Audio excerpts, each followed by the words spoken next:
400. Ang earnings natin dito, dun eh, nasa 200 plus lang. Baboy, frozen meat, mga katropa. 27, 4 days before New Year, mga katropa. Merry Christmas sa inyong lahat, ha. Sana pick up location. Ito, Block 4, Lot 43. So ayaw pa lumabas. 4, Lot 43. Sir, lalamob sir. Kay Janet Sarili. Sa Imus. Marami mo ba? Parang 4 na karton lang po. Hindi yan, hindi pa yan. Opo, lalabas pa po. Nandun pa po yung sa loob ng store. Okay. Ano lang sir, papresent na lang ako ng booking tsaka yung ID. Ito yung booking sir. Sige, wait lang. Mukha tuloy ako.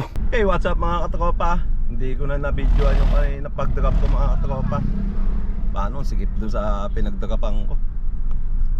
May book na naman tayo ulit. Bacoor to Dasmariñas.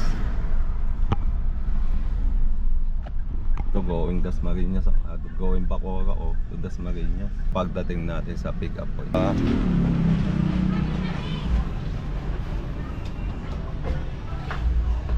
Nga pala. Shoutout nga ako kuya. Baka maawa ka ng customer dyan. Shoutout nga pala dito ha. Nanood ng video ni kuya. Mga Korean goods, mga pang sangyup. Dito kayo sa kimchi, yan, kimchi fish cake. Yan. Adaptive si sir. Korean food store. Dito sa Bacoor. Alap. Tabi ng Idol Babe Shop. Wala sa baba? Dito sa taas. Salamat po kuya. Hey, what's up? Going to Dasmariñas. Kaya kinuha ko na malapit pa ako sa ano. Pipick upan. Going to Dasma na sana. 600 megit yung rate na ito eh. What's up mga katropa? Mga tropa. Update ko na lang kayo mamaya mga tropa. Kung may